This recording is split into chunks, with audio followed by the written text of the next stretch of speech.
Yesterday, Xbox finally had their big official podcast, of all things, reiterating a lot of what they've already said and clarifying what games will in fact be coming to PlayStation. Well, sort of. Let's talk about everything that was revealed and what I think about it right now.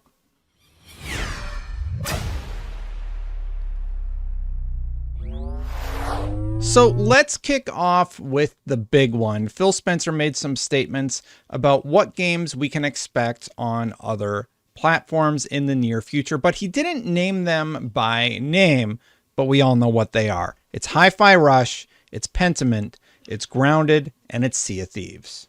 We made the decision that we're going to take 4 games to the other consoles. We looked at games that are over a year old. A couple of the games are community-driven games. So 2 of them kind of community-driven games. 2 of the other games are smaller games that were never really meant to be built as kind of platform exclusives and all the fanfare that goes around that. So in that clip, he talked about how those are the games that are coming, and he did specify that no, Indiana Jones and Starfield will not be coming to other platforms. They are not Starfield or Indiana Jones. They're not going anywhere. They're going to remain exclusive on Xbox.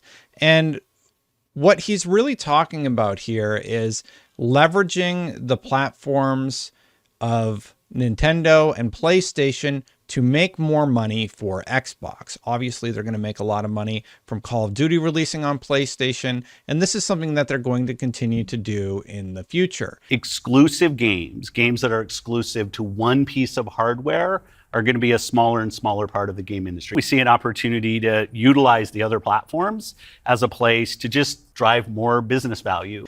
Well, for now, they said it's just these 4 games, but when it makes sense, there could potentially be other games released on other platforms, as he alluded to in a Verge interview, where we should never say never when it comes to having games on other platforms. Basically, they are looking to sell games to PlayStation and Nintendo console owners to make Xbox more popular and finance new IPs. There is an interesting story for us of introducing Xbox franchises to players on other platforms to get them more interested in Xbox. These games, Hi-Fi Rush, Pentiment, they've sort of reached capacity on PC and the Xbox ecosystem as a whole, right? So they're saying, you know what? We're going to release these games on PlayStation, and you know what that's going to allow the companies, the internal companies to do at Xbox? Create either sequels to those games that we all really, really liked, or take new chances on these little sort of exclusive opportunities that will still come to Xbox first. There's no indication that they're going to be coming day and date to PlayStation, and I think that kind of makes sense. They also said on the Xbox blog, this will allow us to invest in either future versions of these games or elsewhere in our first-party portfolio. There is no fundamental change to our approach on exclusivity. When everyone plays, we all win. That's the mantra that Xbox has had for a long time. It's a lot about their philosophy of being available on mobile, being available on PC, of course on the Xbox console and tablets, and now also on other platforms like the Nintendo Switch and PlayStation, but not until the games have been out for quite some time. And if you've watched this far, the most important thing Phil said is that you should hit that subscribe button, hit that bell to know when my content goes live. Thank you so much. And if you're already subscribed, hit that like button. Oh, wait, he didn't say that. I just made it up. He did specify that this doesn't mean everything is coming to other platforms, so don't expect that in the near future. 4 games, no promise beyond that. So if you're on those other platforms and you see these 4 games coming, please don't take it as some signal that everything's coming. It's not. There's really no fundamental change to how we think about exclusivity. And what's really interesting is they really hit the nail on the head. And I don't think a lot of people are maybe noticing this. Matt Piscatella pointed out that one of the key quotes are that consoles aren't the main driver anymore. Games are. Games can become whole platforms of their own. Fortnite right now is allowing people to make other games within Fortnite and then distribute those games via Fortnite. One thing I would add, as you were talking about growth, is just, it used to be that the platform was the biggest thing. That's right. And the games would sort of tuck in within the platform today, big games like a Roblox or a Fortnite could actually be bigger than any one platform. Yeah, and that really has changed the way that we think about things. Getting people into those properties and into those worlds is available on console, of course, but limiting yourself and limiting people's access to that doesn't seem to be benefiting console manufacturers like it used to, with even PlayStation looking to release more games on PC faster. Hiroki Tsutoki talked about that during their earnings call and how they're going to get more aggressive about their growth opportunities. Because in the past, as you all know, we wanted to popularize console. The first-party title main purpose was to make the hardware or the console popular, right? It is true, right? But there's a synergy to it. So if we have a strong first-party content, not only with our console, but also other platforms like computers, and the first-party can be grown with the multi-platform. So I would like to go aggressive on improving our margin performance. And just remember, all games are still going to be available on Xbox Game Pass day one. Now, The Verge is reporting some interesting things with what is happening with Xbox Game Pass. So we do know, based on the official podcast, that they're at 34 million subscribers right now. I believe that's up from 25 million in 2021. So growth has definitely slowed, but 34 million is no number to scoff at. That's very, very impressive. That number does include Core, and if you'll remember, a lot of Xbox Live users were converted to Core, so there's some questions there about how that all shakes out mathematically in terms of growth, because it seems like it's not as strong as they're presenting it.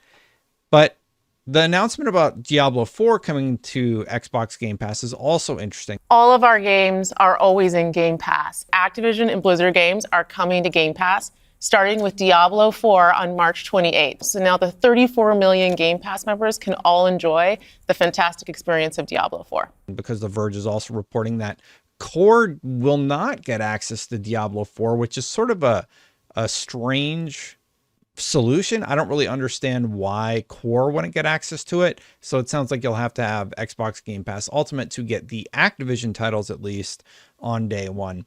Separately, and I talked about this on Unlocked, Diablo 4 just added like a $65 horse. They added $30 different colored portals. And I was really curious why they were doing that right now, because right now Diablo 4 isn't like doing tremendously well. There's a lot of vitriol online about how they don't feel the game is performing up to standard. And it turns out those transactions, those microtransactions, were added likely because this game is about to come to Xbox Game Pass on, I believe it was March 28th. Yeah, here it is. Diablo 4, guess who? Diablo 4 coming March 28th. Hail Lilith. So I'm really excited about that. I think at least like the first 30 hours or so of Diablo 4 is pretty great. It's not until you kind of get into that end game grind and they keep doing all these patches where they just nerf characters into the ground, where players sort of get a little frustrated. But yeah, I mean, being able to play through the whole campaign, that's pretty awesome. And it does have a pretty good gameplay loop, I would argue, for quite a while until you get into the late game stuff. They also made it a point, just for people that are worried about the console, Xbox still is going to invest in hardware and services. They said that next gen will be the largest technical leap you've ever seen. Just look at the performance of our platform all up. We know it's working. We're at the highest level of users on console, the highest level of users on PC, the highest level of users on cloud ever. We have double-digit growth rate on PC and cloud, places where we're enabling creators to actually reach new players beyond the console ecosystem. There's some exciting stuff coming out in hardware that we're going to share this holiday, and we're also invested in the next generation roadmap. And what we're really focused on there is delivering the largest technical leap you will have ever seen in a hardware generation, which makes it better for players and better for creators and the visions that they're building. And with that knowledge about the console, they made it really clear that they're going to respect the people that have invested in the Xbox ecosystem and they're going to continue to preserve your game libraries. Backwards compatibility is going to continue to be important to them. Making sure that we respect the investments that people have made in Xbox going forward is fundamental. And so you're playing somewhere where you're investing and you know you get to take the games forward with you and across all of the screens where you are. Xbox is a place where you know when you're investing in Xbox, you're investing somewhere that is dedicated to making games more successful. And I mean, that's going to be a lot easier, especially if you buy digitally, because you're going to be able to just boot up all of those titles. But I do wonder what that means for physical media purchasers, because even today with Xbox Series X, if I play a game on a disc and I take that disc out, I have to re-authenticate with the disc to prove that I own it. So there's going to be some growing pains there, I think, in terms of how they handle that. But I think we've been headed this way for a long time. You see Best Buy, Walmart, all these people are just getting rid of all physical media. I mean, this is coming whether we want it to or not. So there's the reality we live in, and there is what we want. And unfortunately, the reality we live in, all physical media, it's just not going to be a thing anymore. It's really unfortunate. And then finally, they did tease that there is going to be another Xbox event in June. And there's more in development, which I think we're going to be able to share more about at our June showcase. So stay tuned for that. And I will be interested to hear what they talk about there. It seems like they're going to talk about hardware of some sort. I imagine that could be the controller or some sort of mid-gen refresh that just adds a few features here and there. And that was everything from the show. Now, a few things have come out since then, though. The Verge released this letter that Phil Spencer sent out, and a few key quotes. When we look at the state of our medium, we see players increasingly gaming on multiple devices, but their experience is defined by the fragmentation created by platform silos.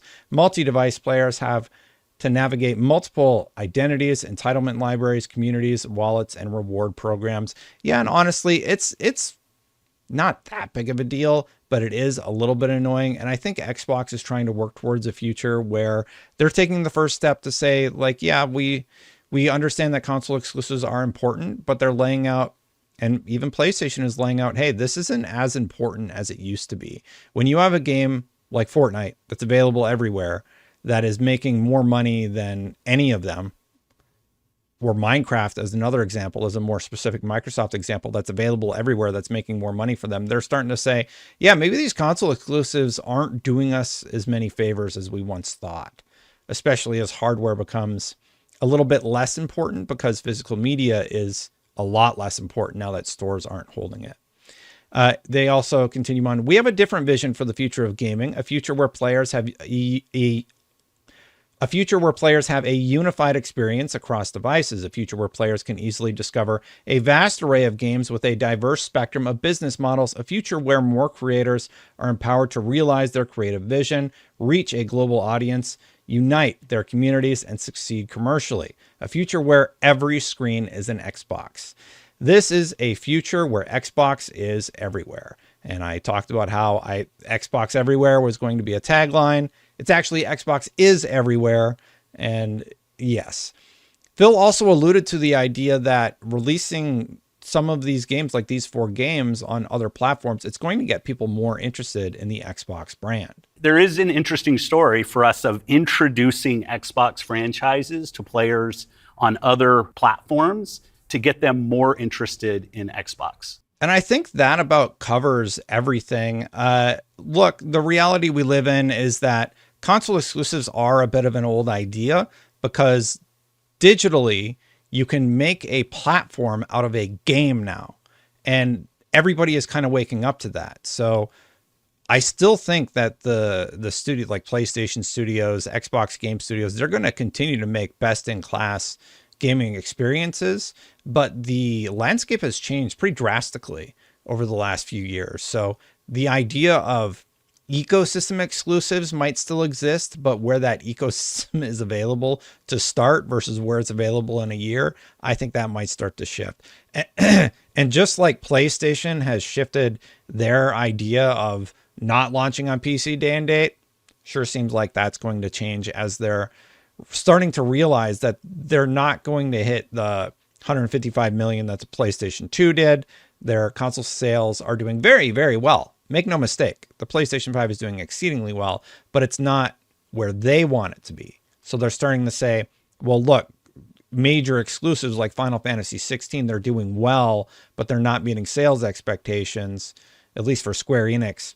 I don't know how it did for PlayStation, but I have to imagine that stuff like that is starting to make these companies sort of question the idea of releasing a game exclusively and just keeping it there forever. I think that idea does seem like it's going to shift just based on what we've heard the last couple of days. Anyway, thank you so much for watching. Hit that subscribe button, hit that bell. That's a recap of all the stuff that I remember seeing. Thank you so much for watching, everybody. Thank you so much to the members for supporting the channel. I do greatly appreciate you. If you want to become a member, click that join button right down there on the bottom. Ding, there it is. Check out my video yesterday where I talked about how Xbox Everywhere has always sort of been the plan. They have been talking about this for years in one way or another. It was originally xCloud, then it was Game Pass, then it was this, that, and the other thing. It's an important video. And I'll see you for the next one after you watch that one. Bye for now, everybody.